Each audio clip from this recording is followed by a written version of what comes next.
You're listening to episode 93 of Literacy in Color. Foundational skills are critical in helping students become proficient readers and spellers. But what exactly should be included in that foundation?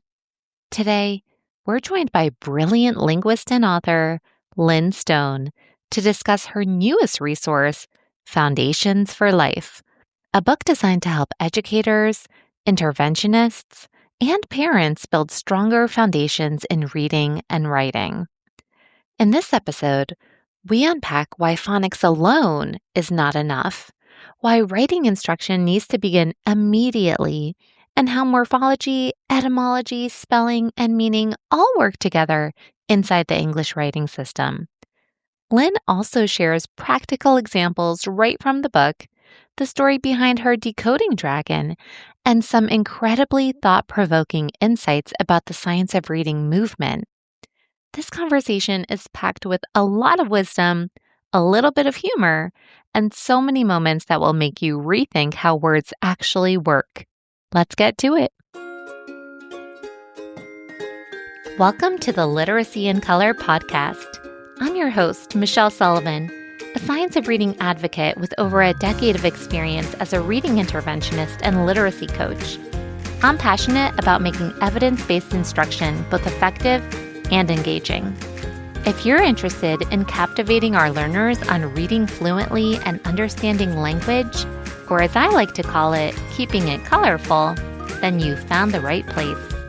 Each week, we'll explore intriguing lit bits and practical strategies around the science of reading and structured literacy to help you be colorful and teach colorfully. Are you ready to bring literacy to life?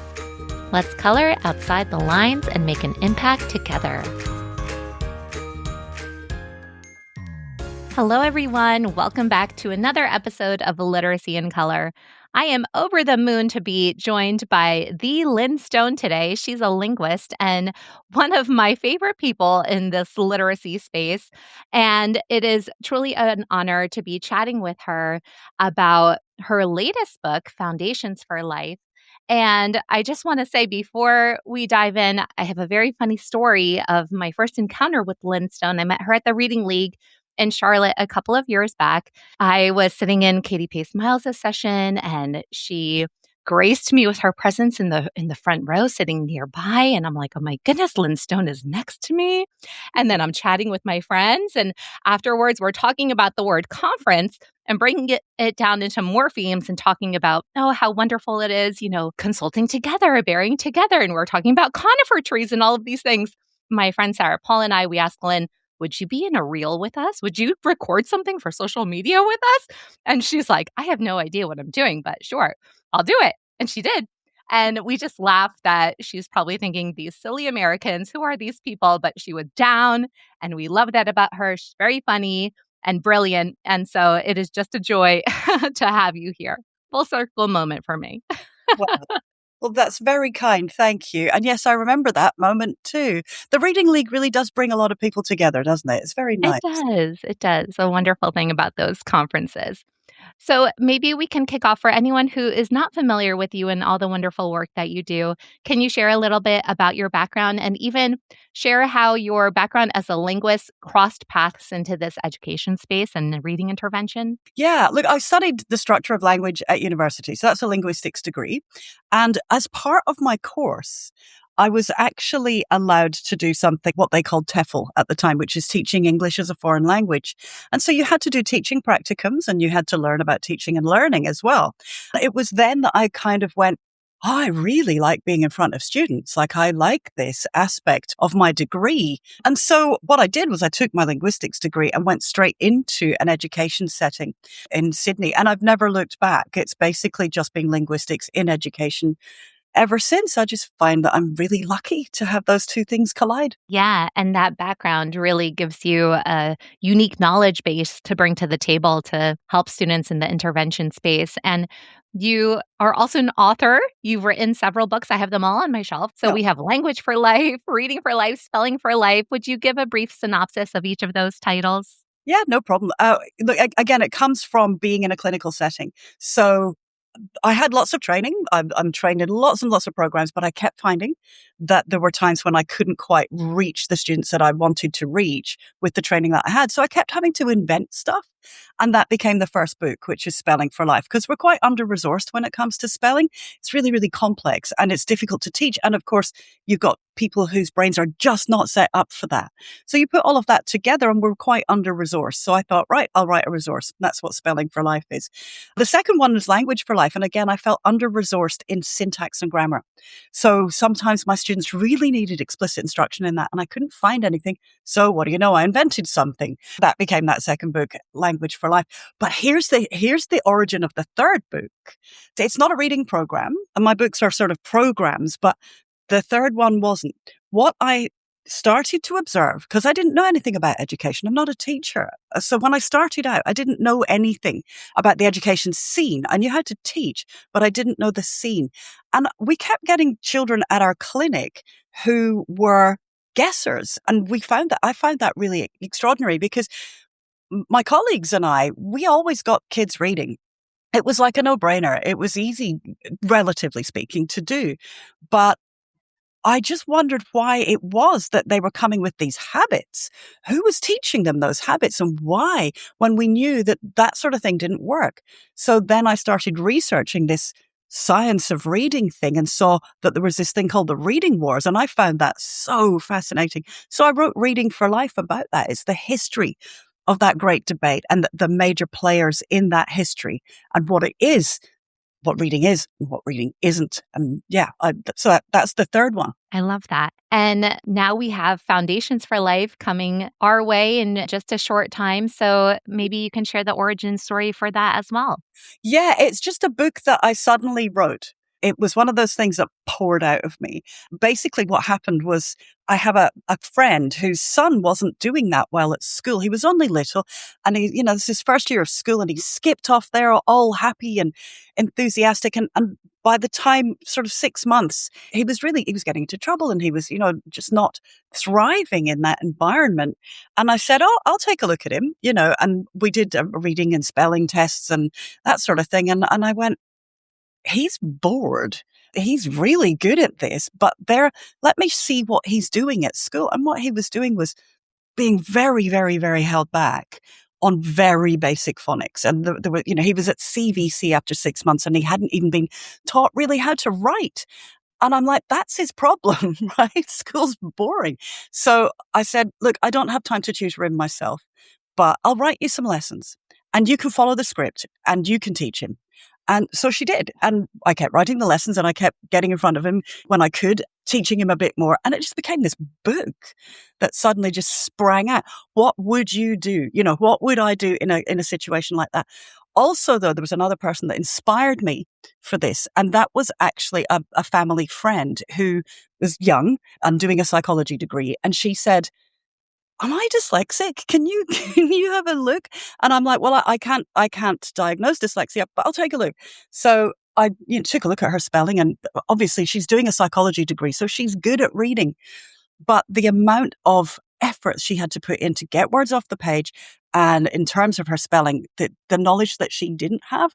So I took her through a few spelling things and she said, why wasn't I told this? This changes everything for me. Why wasn't I told this back in primary school? So I wrote it for her as well, because these are the things, why aren't we telling children this stuff? So I wrote all of these lessons, and because it's not like my other books, the other books are sort of academic texts. So I've got a publisher, Routledge, for that. But this is a step-by-step manual, and it's not quite like the other books. So I needed a different publisher, if you like. And I thought, look, I'm just going to self-publish. I'm already enmeshed in writing the third edition of Spelling for Life. I'm just going to quickly self-publish this and maybe find a distributor in the United States because I do a lot of work in the States. And I said to my friend, Elise Lovejoy, I said to her, just in passing, do you know anyone that can print and distribute books in the United States? And she was like, me. And I'm like, oh yeah, you're a publisher. And she's like, yes, I want to publish your book. And I'm like, oh, that's a great idea. So I was very, very fortunate that Elise jumped on board. But I'll tell you why I'm so fortunate is because she is an extraordinary editor. She's taken what I had as sort of Canva pages of text, and she's turned it into this thing of beauty. Now, Michelle, you've seen one version. There's another version that's coming that Elise has been working on, and it is ridiculously beautiful. And it's all because of her. None of that's my work, right? I've put in the content, but the graphics, the way that it's set out, the back and forth that we did on that was so respectful. I have never had such a good experience in this arena in my life. I love my publisher, Routledge, but working with Elise has been another thing. It's a top level thing. Amazing. What a publisher she is, and what a friend. And I'm so, so lucky to have her. Oh, I love hearing that. And I adore Elise Lovejoy to the moon and back. And I am not surprised to hear about your wonderful experience with her. And your book is going to be incredible. And I'm excited that Express Readers is putting it out into the world. Thank you.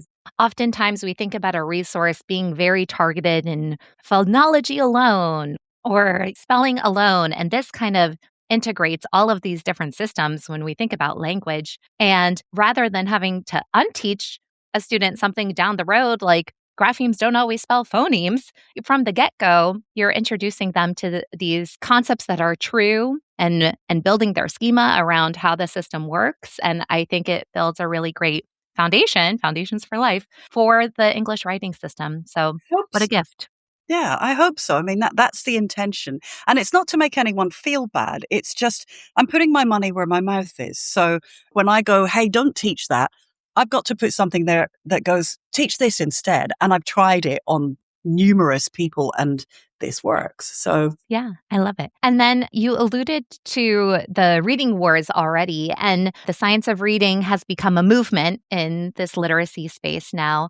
And when we think about this movement and the things getting pushed forward or talked about, what are some of the biggest mistakes that you see in how it's being interpreted or implemented? yeah, look, I want to start with by saying how incredibly positive it is. Yeah. Especially when we saw casualties of non-science based approaches. It's very, very, very positive, but there's overcorrection. We really do have very, very phonics heavy curricula, which is so much better than balanced literacy. But we have to acknowledge that there are other layers of the writing system, and we have to teach those alongside phonics. Phonics is necessary, but it's not sufficient. So there's a bit of an overcorrection there. It's very reading heavy as well. And the thing is, writing is the harder thing. Writing's really hard, and you got to start now. Like, the best time to start writing, teaching writing, is yesterday, right? so it's very reading heavy. Also, when education picks up on an idea like the science of reading, then you get cha-ching, lots of brands come out that go, oh, here, I've got something that's aligned with that.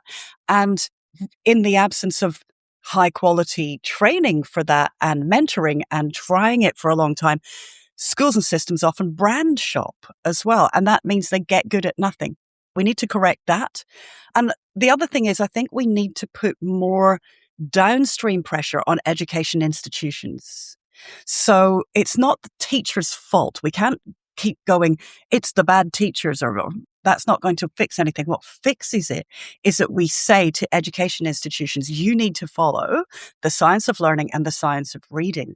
Otherwise, you're not going to get funding. We need that pressure. And I don't think there's enough pressure on those institutions. There are other things like folk linguistics and lethal mutations that are in this movement as well. One of the lethal mutations that was pretty famous is the whole phonological awareness thing. It's so important to understand what phonological awareness is and how that relates to reading. But again, cha-ching, it got pushed right to the front, and lots of other really high quality resources and practices got pushed back. That's a bit of a problem as well. So there's a few overcorrections. I talk about folk linguistics. I was talking about it this morning, actually. I was reviewing someone's project, and I don't mean to rain on anyone's parade here, but why are we talking about diphthongs? Seriously, children don't need that meta language. And in the absence of articulatory disorders, we're doing an awful lot of articulation with students that they've been talking already. They know what they're saying. So I talk about folk linguistics, a little bit of knowledge is a dangerous thing sometimes. So those are the main things. Absolutely. And all of a sudden, we're teaching students what a diphthong is or what a fricative is. And these are terms that some teachers are learning in adulthood. And it's not necessary to get to that end goal of reading and spelling proficiently. And oftentimes, people will talk about this pendulum swing. And I will always say the science of reading should never be a pendulum swing. Mm, It is the science in action. And if it turns into a pendulum swing, it's because we're doing something wrong. I yeah. think all the things that you spoke to. Well, yeah, that's one of my fears is that because there are lethal mutations and things that don't work and they're under that banner of the science of reading, that people will go back to Yeah, those other balanced literacy and whole language. And that is a disaster. So we've got to speak out. absolutely, absolutely. And in your experience in working with children and schools, and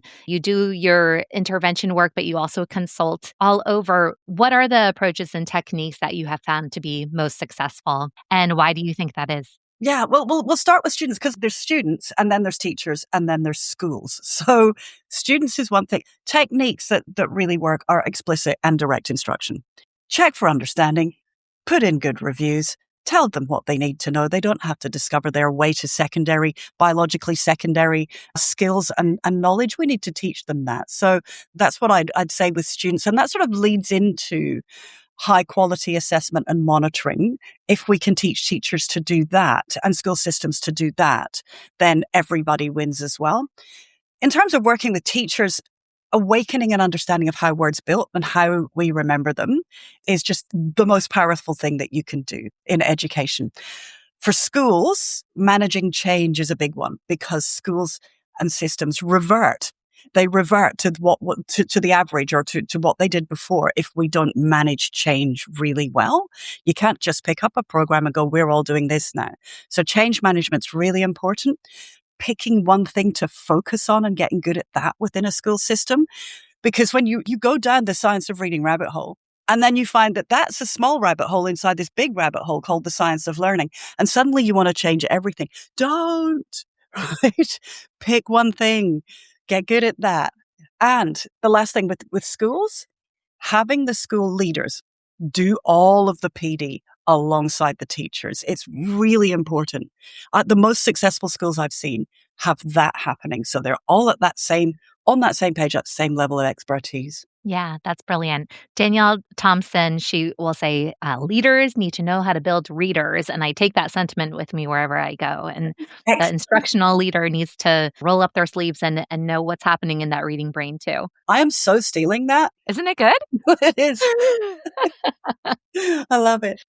And then when we think about this overcorrection and overemphasis on phonology, that's one leg of the stool when we think about the reading brain. What happens when we tend to overemphasize that and underemphasize the other aspects? Well, these layers, phonics, semantics, syntax, morphology, etymology, and the overall orthography, as well as the orthographic conventions that have arisen over time, they're all part of one interlocking system. So they're part of this thing that we call the writing system. So we use graphemes to spell morphemes, right? We use them to spell morphemes and we use morphemes to spell words. That's how the system works.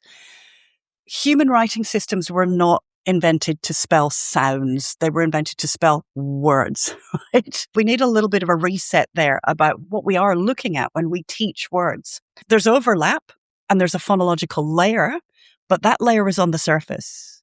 There's a whole lot more going on in English words than pronunciations. Meaning is baked into our words via the letter sequences that are there. And if we don't teach that, then what we're doing is we're teaching the surface of something. And you know that sort of thing doesn't stick for that long tail of underachievement that we're all talking about. And that's precisely why everyone will say English is crazy. English Mm, doesn't follow the rules. All of a sudden, you learn one orthographic convention and you can think of 10 words that doesn't follow that. mm, And it's because sometimes there's a deeper story to tell. So I love that you're mentioning that this is surface level. The whole point of the English writing system, the whole point of graphemes is to represent meaning at some layer. yeah. Sometimes it will represent sound, but sometimes there's something else going on. Yeah, and look, there's nothing wrong with teaching the correspondences between graphemes and phonemes. It's important. Yeah. It's an alphabetic language, but it's morphemic as well. And we need to reset that idea. Graphemes spell morphemes spell words. That's what's happening. And Yeah. David Sher actually it was at the Reading League last year. David Sher gave his new paper about the combinatorial nature of words and so on. I think that's some really important work being done there, and I'd like to direct people to that as well. Same with Linnea Airy. She's expanded her work about orthographic mapping to make sure that we understand that there are morphemic units that are equally important and need to be unitized in the lexicon if we're going to have fluency. Yeah, absolutely. Absolutely. And so when we think about these foundations, we're thinking of foundational skills. What kind of concepts are you putting in that bucket? Well, it starts with blending and segmenting, right? We really need to be able to do that. Give children lots and lots of practice blending and segmenting. So that's where I've got pyramids. I worked with a wonderful book earlier on in my career called Reading Pathways. It's a great book. It's just full of pyramids that children practice their phrasing and their blending and their segmenting, building to sort of fun sentences. So I've used that idea, and I think pyramids are quite popular now. So there's blending and segmenting words, writing. At the end of every single exercise, you write. You consolidate your knowledge by writing it. Even if it's a word or two or a tiny sentence, writing happens. Punctuation, explicit instruction on punctuation, and morphemes and spelling. These are the foundations. So on that foundation, you can build a pretty good lexicon. And that's the point. These are the foundation. And often they're mistaught or they're not taught enough or they're skipped. So putting my money where my mouth is. I think it's so special because I think in the primary years, especially, like we talked about, there is an emphasis on phonology, and then you wait until later to teach the other aspects of the system. Mm. And at that point, students have to unlearn some things or now have a different understanding of the writing system. Where if we just started that from the start and started that from the get go of teaching them how words work, I think it can make them fly faster, but also avoid some bumps in the road. Yeah. And ultimately, it makes a teacher's job easier Yeah, because you don't have to manage unlearning. You don't have to manage the sort of, well, I call convenient untruths about the writing system. definitely. The way your book is organized, who did it you intend to use it? Is this for the classroom teacher, the interventionist? It's not for tier one classroom instruction. That's not what it's written for at all. But it's for one-to-one or small group instruction. It's very, very scripted so that you can be a complete layperson and still get the concepts that you need to get across. So parents, interventionists, that's who it's written for. But I know, and I'm really happy about the idea that teachers will also take it and use some of the lessons in there. And they can. They're welcome to do that. But this is not to replace high quality tier one whole class instruction. It's a supplement. It's like a shot of vitamins rather than a meal. That's great.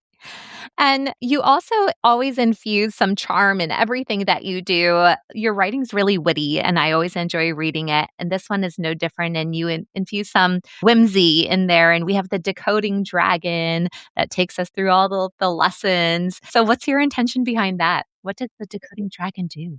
Well, yeah, look, the dragon started up again. There's an origin story of that. The dragon started up as I was just so frustrated by the posters and the resources and all of the money and time and energy being spent on these reading strategies, like Skippy Kangaroo and Eagle Eyes, look at the picture and all that sort of thing. So I took all of those animals, you see them all over Teachers Pay Teachers and so on. And I got an illustrator who's actually my sister who's drawn this dragon as well. I said, right, we're going to put all of those bits together and we're going to create this monster. And it's called the guessing monster because all of those techniques are about guessing. And we're going to chase the guessing monster away with the decoding dragon. Draw me a dragon. And she did. And we went back and forth and we had this guessing monster and decoding dragon. And I put it on Teachers Pay Teachers under balanced literacy. Oh. The free download. So it's had about 5,000 downloads now. So that dragon, people like her. So I thought, well, I think she should go in this book. I think she should be the comforting. So there's no fire breathing, this time, the decoding dragon in here is all about slow down, decode, blend, segment. I'm with you right there, and I want you to soar. That's why she's in the book. And all my dragons are female, by the way. So I wanted to let everybody know the generic in our household is she. There we go. I love that. She's a shero. It's really fun to think about this idea of battling the good versus evil, and the dragon wins. Yes, but she's very gentle in this book because really this book is for people around about the 6-year-old level. So she's not a fire breather. She's gentle and encouraging, which I hope whoever reads the book also is with their students. That's what we need, right? Yeah. When you think about the progression of how your lessons are organized, you're weaving in the morphology and the etymology alongside the phonics. So you're not just addressing the letter sound relationships and then moving on to a different system. So, talk more about this integration and how you figured out even the placement of where to address certain concepts along your scope. Yeah, from practice and experience, from working with students and responding to them is how I came up with this sequence. This sequence is the system. It's not that I invented that. This is how the system works in terms of those levels of complexity. The reason I bring in things like morphology and etymology and alphabet names, which have taken a bit of a backseat, and they're really important. The Yeah. reason I've done that quite early is because they are inseparable from the system.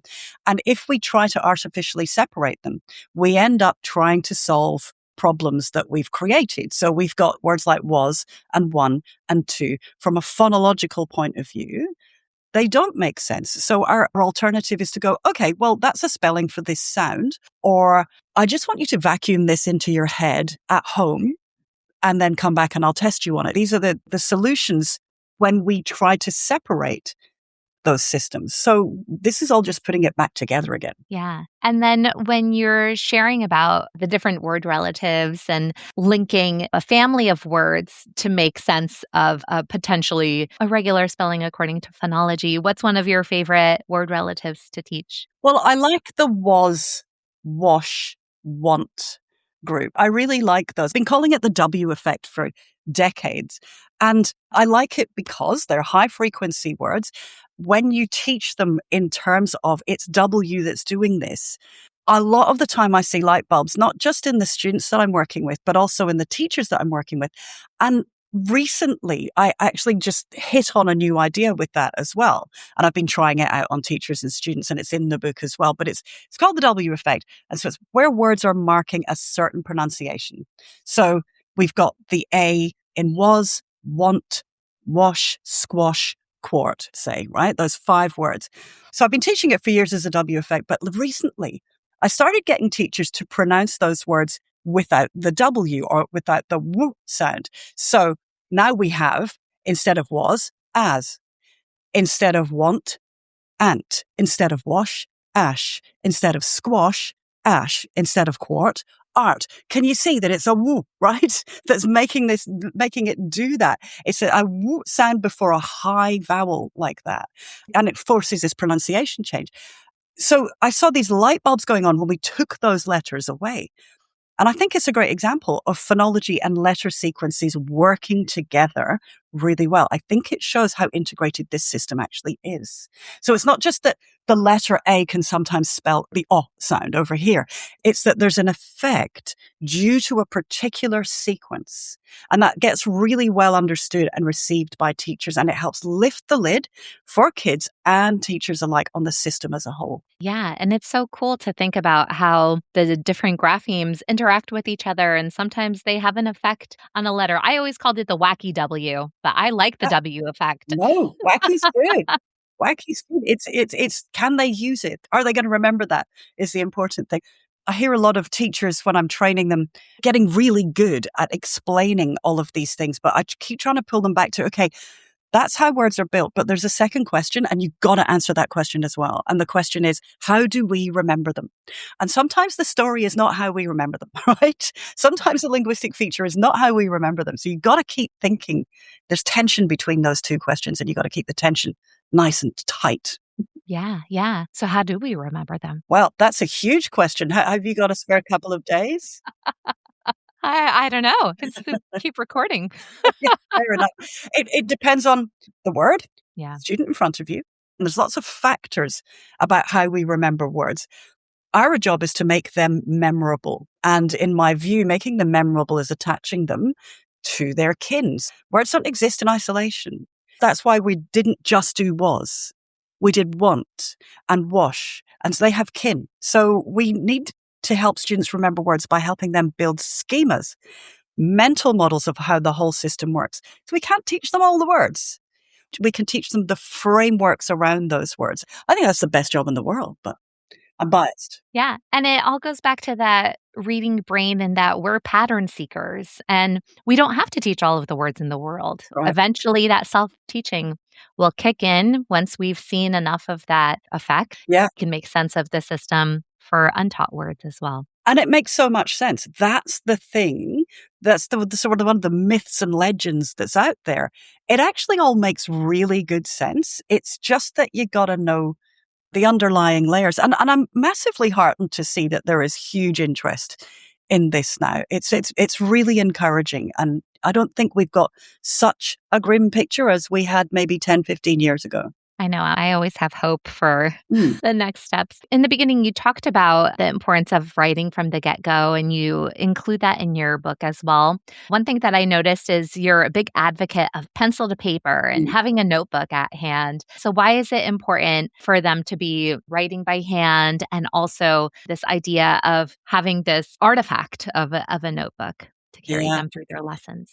Well, again, huge writing fan. I'm a huge writing fan. And the reason that I'm a huge writing fan is because I see students improve faster when our focus is on writing than I see them improve when our focus is just on reading. So that in itself, I mean, I could stop right there. That's a really good reason to insist on writing. But if you take it back sort of theoretically, writing and the path to fluent legible writing, which is what we want to set every student on, that path is much longer than the path to reading, and it's littered with many more obstacles because there are motor skills involved in the act of writing that are not present in the act of reading. And there's a recall that's needed, not recognition. Recognition is relatively easy. Recall is hard. So there's this long path littered with obstacles.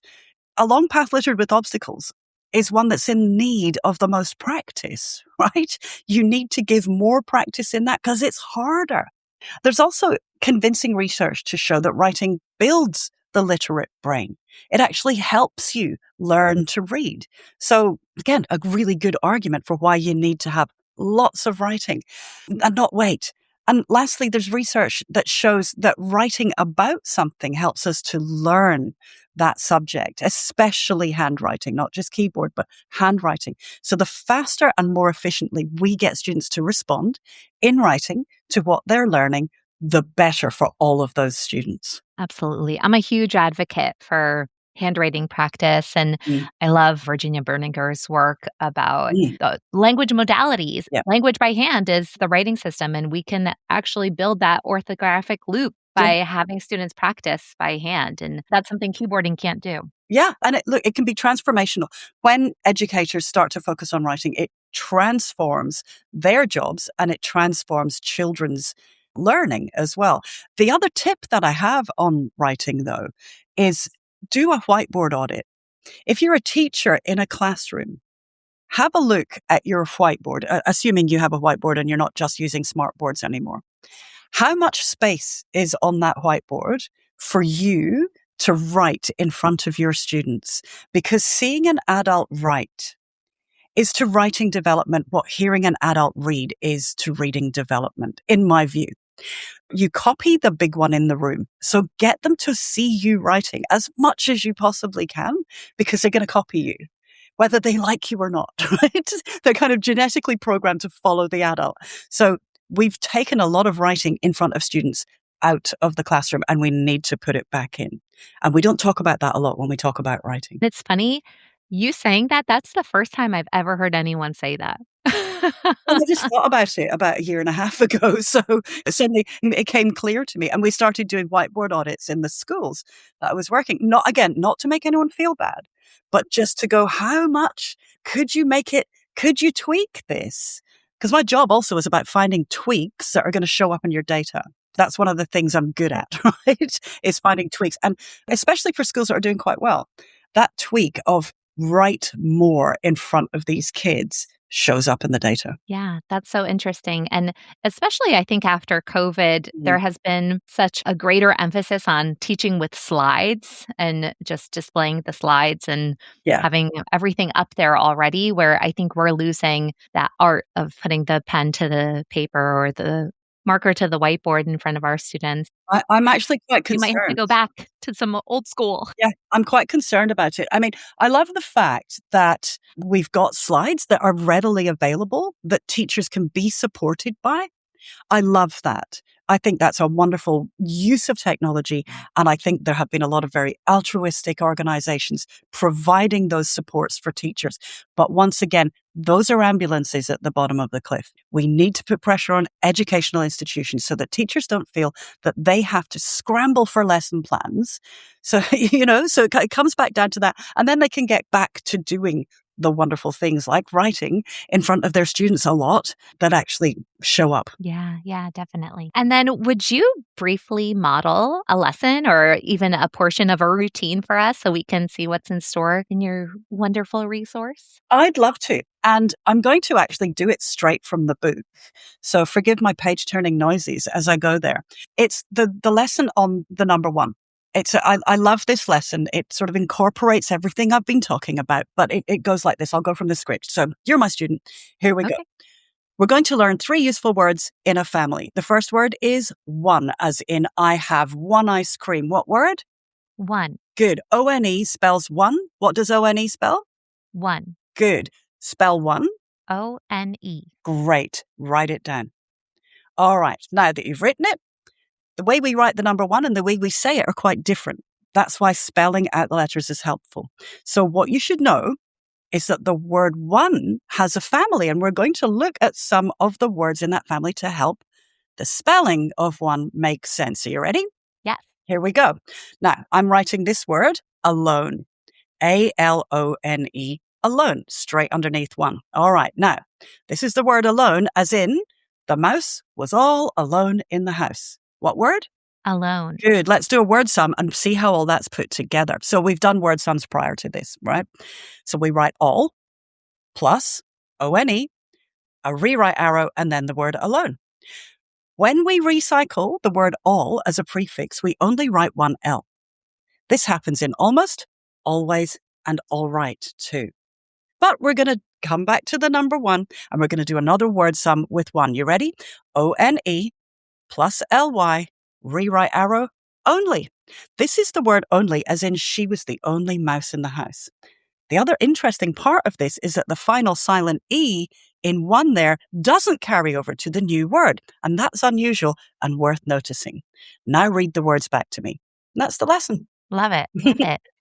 One, alone, and only. And You did it's such an anchor to look at the word relatives and see that the word makes sense when you think about meaning and when you think about even pronunciation shifts. It was pronounced own back in the day. Absolutely. But speaking and spelling, they're two different things, and sometimes they separate and don't look like each other at all. Absolutely. That was great. And it's such a simple way to bring in the structure, to bring in the word relatives, and to anchor the meaning of what we think of as an irregular word that we simply tell students you have to memorize, or O is representing 2 sounds in this word, where it's not. Yeah, It's not. absolutely. And they get it. The kids get it. They don't struggle with it. It's not foreign or upsetting to them. It makes sense. After that, there's reading practice and writing practice as well. I'm just saying that was just, setting the scene for reading some sentences with one in it, writing some sentences with one, and only and alone. When we do a word family, we practice all the words. We don't just practice our target word. We practice all the words in that family. And that's really important as well. Yeah.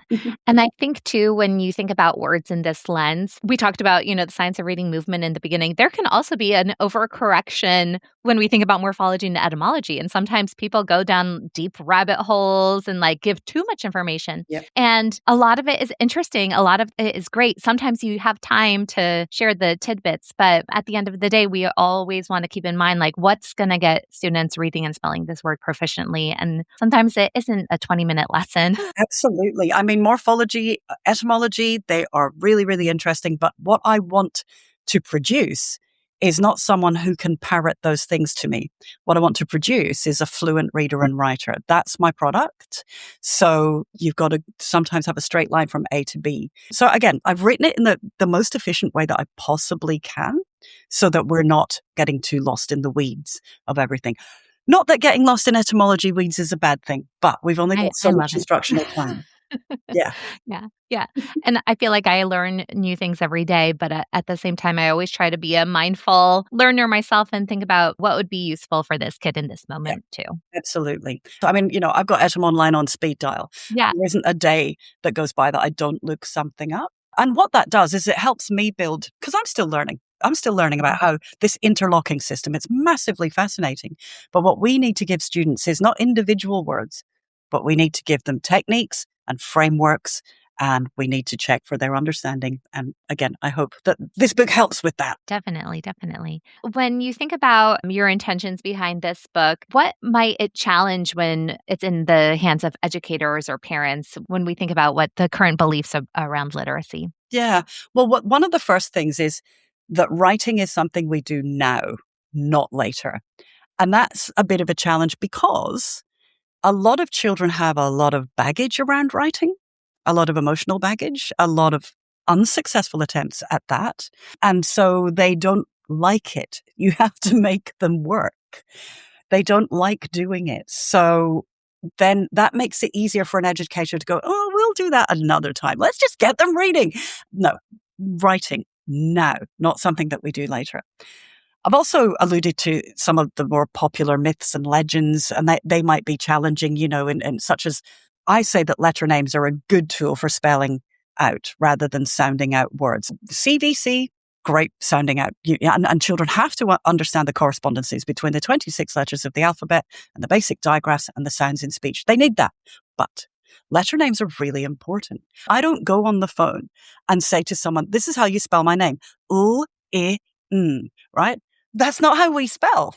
So that's a bit challenging as well, because I know that there are published, very popular techniques and resources out there that say, no, not alphabet names, just sounds. Well, no, actually, we can teach both.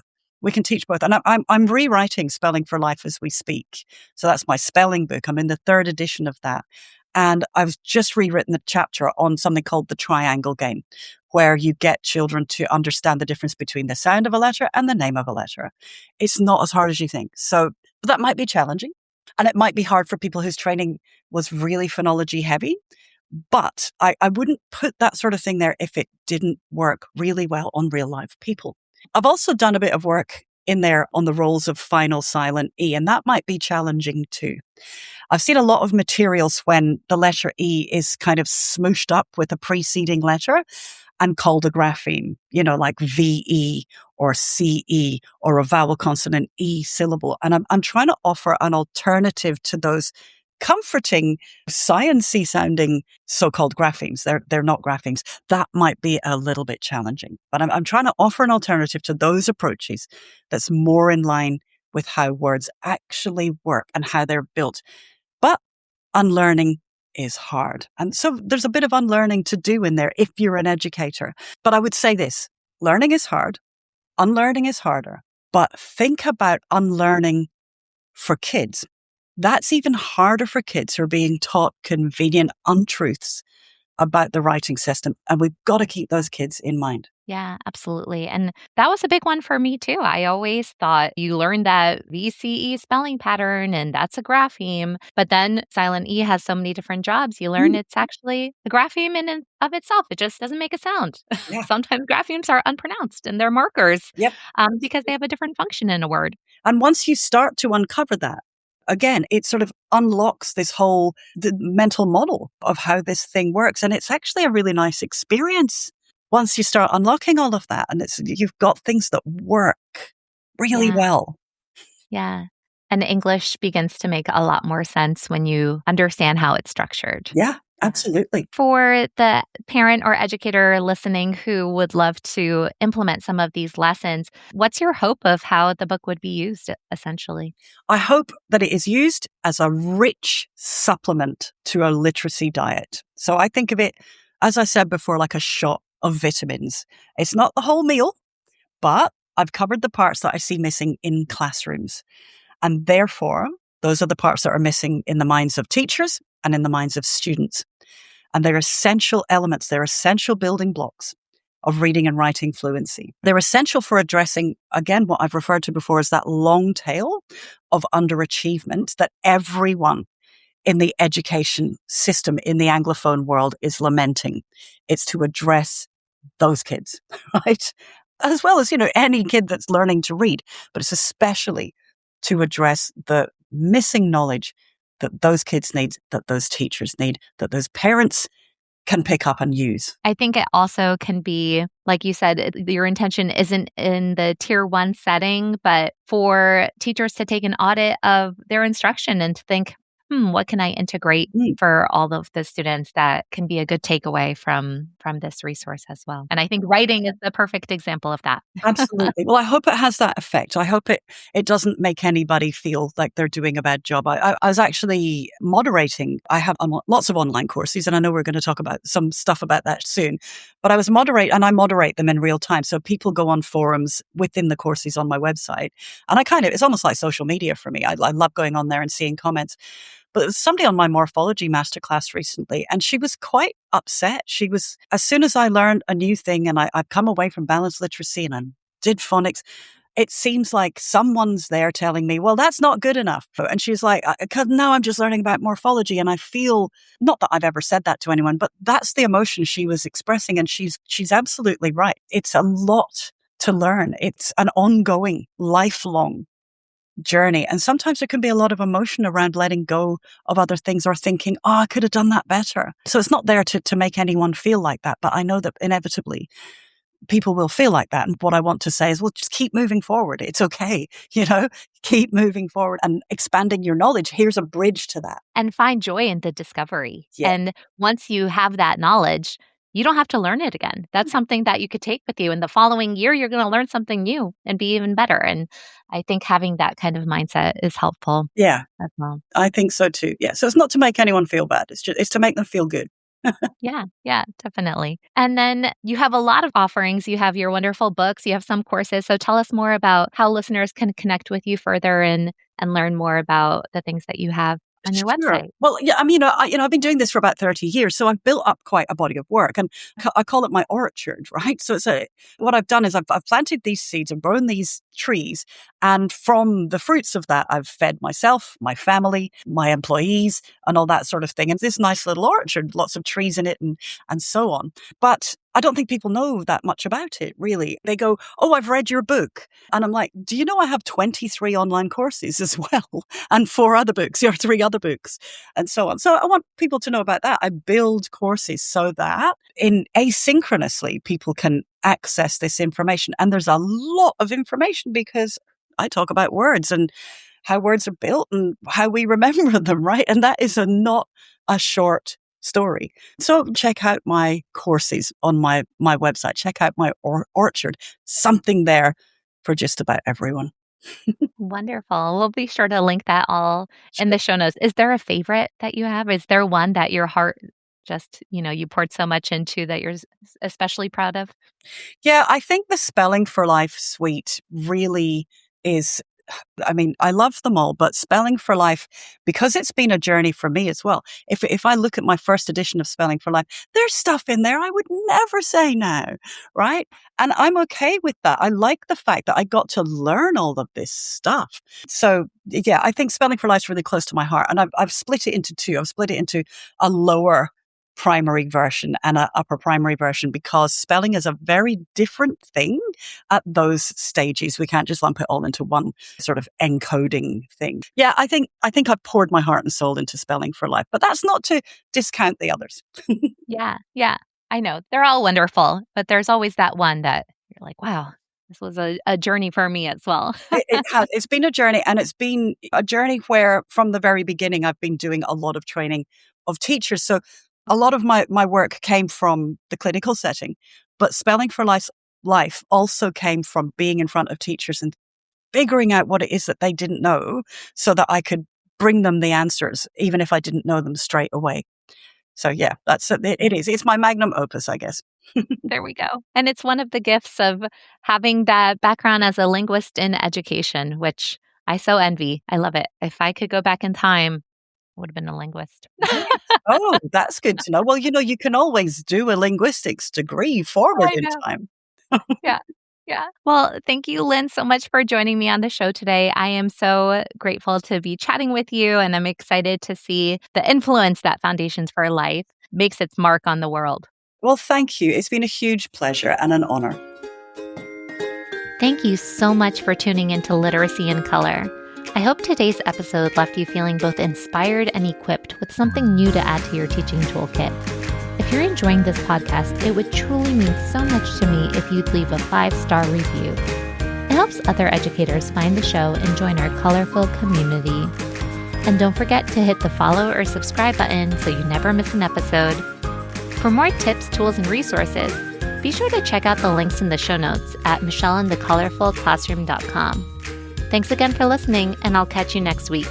Until then, be colorful and teach colorfully.